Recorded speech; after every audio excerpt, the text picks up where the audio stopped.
পচা কল্যাণ বলে আমাকে সম্বোধন করা হয়েছে। আর বিজেপিতে যেতে গেলে তিনি অন্য অনেক নেতাকে চেনেন, কিন্তু পচা কল্যাণের হাত ধরে যেতে হবে না। তাহলে একটা জিনিস স্পষ্ট যে বিজেপিতে আসার খবরটা মিথ্যা নয়, এটা সত্যি। উনি বিজেপিতে আসবেন বা আসার চেষ্টা করছেন, সেটা কল্যাণের পরিবর্তে অন্য কারোর মাধ্যমেও আসতে পারেন, কিন্তু আসার কথাটা সত্যি। আর আমি এর সাথে আরেকটাও আপনাদেরকে জানাতে চাই, 2018-19 যখন উনি জেল থেকে ছাড়া পেয়েছিলেন এবং সেই সময় কোনো পদে ছিলেন না এবং খুব কম লোকই তার সাথে ছিল, সেই সময় উনি আমার কাছে এসেছিলেন বিজেপিতে যোগ দিয়ে মুখপাত্র হওয়ার জন্য, এবং মুখপাত্র হয়ে তিনি মুখ্যমন্ত্রীকে ধুয়ে দেবেন এবং শীর্ষ দুই যে নেতা নেত্রী আছেন তাদের বিরুদ্ধে কথা বলবেন।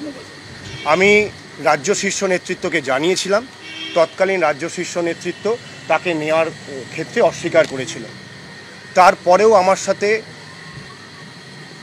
আমার বাড়িতে একটা লাল স্যান্ট্রো করে, মেরুন স্যান্ট্রো করে অসংখ্যবার উনি এসেছেন, অসংখ্যবার, 15-20 বার উনি এসেছেন।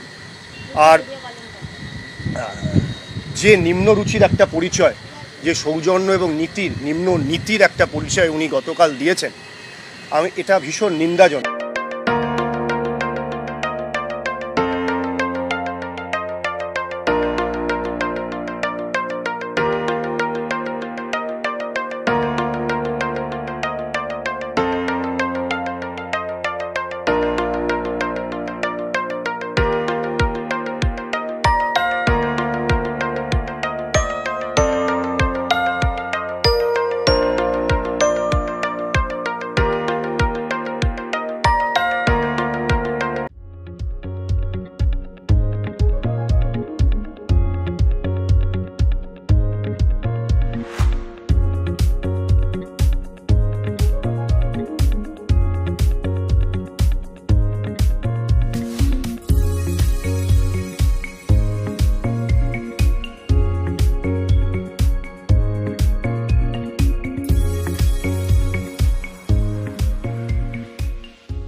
কেশরী লাইট হাউস এবং কেশরী লাইট হাউস নিজেদের রান্নাঘরকে আরো অত্যাধুনিকভাবে সাজাতে সমস্ত কিছু পেতে চলে আসুন নৈহাটি গৌরীপুর চৌমাথা বাজার কেশরী লাইট হাউস।